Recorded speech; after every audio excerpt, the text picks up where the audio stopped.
Attention, attention. Le héros du Nova Jour. It's amazing. Avec nous ce matin, le photographe Jérémy Lampin. Bonjour. Bonjour. Vous êtes photographe documentaire, ancien photographe militaire. Vous avez passé 4 ans sur le porte-avions Charles de Gaulle, on y reviendra peut-être tout à l'heure. Lauréat il y a quelques jours du Visa d'Or Magazine au festival Visa pour l'image, mais aussi d'un prix au Pictures of the Year International Award et d'un autre au World Press Photo. Tout ça en 2021 pour le même reportage. Dr Peyo et Mr Hassen, vous réalisez le grand chelem des prix cette année. Félicitations. Merci beaucoup. Alors Dr Peyo et Mr Hassen, c'est un reportage en 25 photos qui ressemble à première vue à quelque chose d'assez absurde. Un cheval se promène à l'hôpital, dans les couloirs, dans des chambres, mais ça n'est pas un travail humoristique. Ce cheval, Peyo, a des pouvoirs hors du commun. Qu'est-ce qui le distingue des autres chevaux ? Alors Peyo, il a un pouvoir extraordinaire, c'est qu'il est capable il a beaucoup d'empathie pour les gens qui sont affaiblis physiquement et mentalement. Et il est capable notamment de détecter les différents cancers. C'est-à-dire qu'il les détecte, il s'approche en fait. Oui, c'est ça. C'est-à-dire qu'en fait, au départ, Peyo et Hassen font du spectacle de danse. Et c'est avéré qu'à la fin de spectacle, Peyo, qui est normalement un cheval auquel on a du mal à s'approcher parce qu'il a un comportement d'autisme, on parle d'autisme chez les humains, mais pas chez les animaux. C'est pour ça qu'on parle de comportement. C'est-à-dire que Peyo se clatte la tête contre les murs et ne laisse pas approcher vers ses congénères. Et en fait, c'est avéré qu'à la fin de spectacle de danse, il allait vers les enfants notamment handicapés ou les gens qui avaient des pathologies cancéreuses. Et là, il se laissait approcher et caresser. Donc là, une étude a été faite et de petit à petit, en fait, il s'est retrouvé du coup dans différents hôpitaux.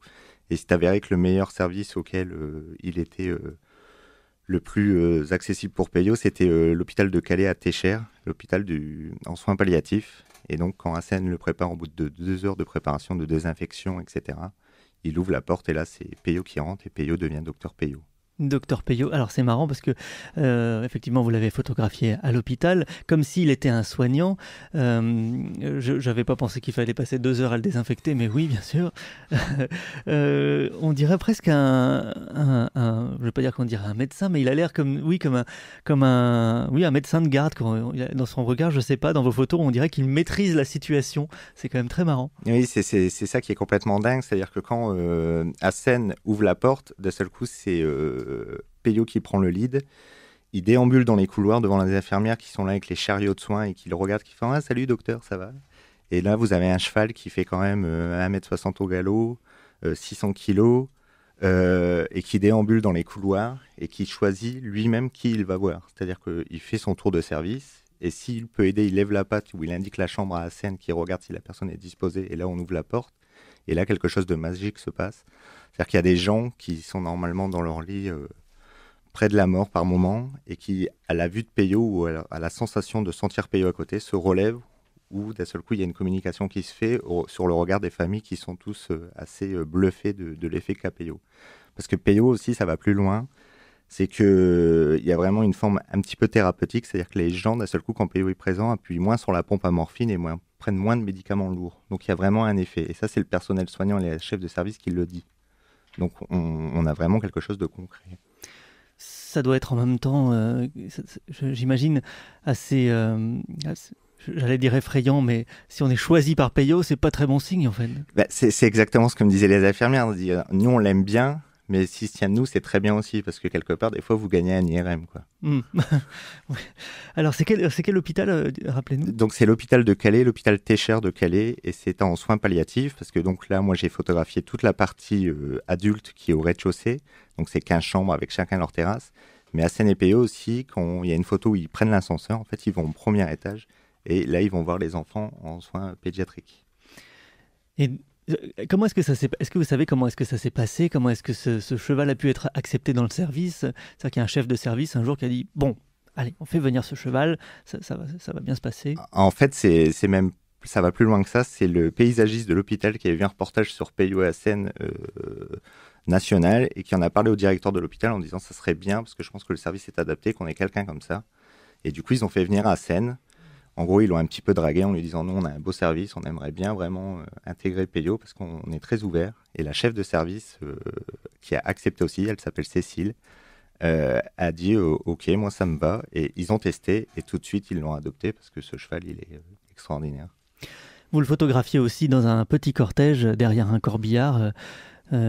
Qui a décidé que Peyo devait être là ce jour-là? La famille. Parce qu'en fait, jusqu'au bout, Peyo accompagne les personnes en fin de vie, et donc jusqu'à leur dernier souffle. À savoir qu'en plus, tout ça, c'est pour une association qui s'appelle les Sabots du Cœur, tenue par Hassen Bouchakour, le propriétaire du cheval.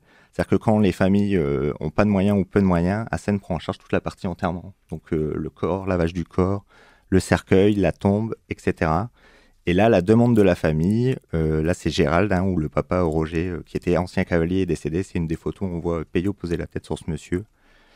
Et a dit j'aimerais bien que vous veniez avec Peyo parce que vous faites partie de la famille. Et à la fin de l'enterrement, cette personne m'a dit ces deux personnes là, parce qu'ils considèrent Peyo comme une personne, c'est pas des personnes, c'est des anges. Hassen qu'on voit aussi dans le reportage en blouse blanche avec des carottes dans la poche à stylo pour pouvoir voilà, une petite friandise de temps en temps. Docteur Peyo et Mister Hassen, un reportage à voir la semaine prochaine à Lille, à la Galerie des Tanneurs. Le vernissage, c'est samedi 25 à 11h et puis pendant un mois après. Exactement, ouais, c'est au Transphotographie à Lille, donc il n'y a pas que moi, il y a aussi d'autres photographes, notamment Vincent Jarosso qui avait fait un travail extraordinaire sur les racines de la colère à Denain, et d'autres photographes talentueux, et moi j'y suis parce que j'ai gagné le prix Jean-Luc Monterosso, et du coup il m'expose là-bas, donc le vernissage effectivement c'est le 25 septembre à 11h à la Galerie des Tanneurs, en présence d'Hassen, Peyo et du personnel soignant. Il y aura... en présence de Peyo, donc voilà, vous êtes prévenus. Si vous voulez bien rester avec nous, Jérémy Lampin en parlera d'un autre travail dans un instant.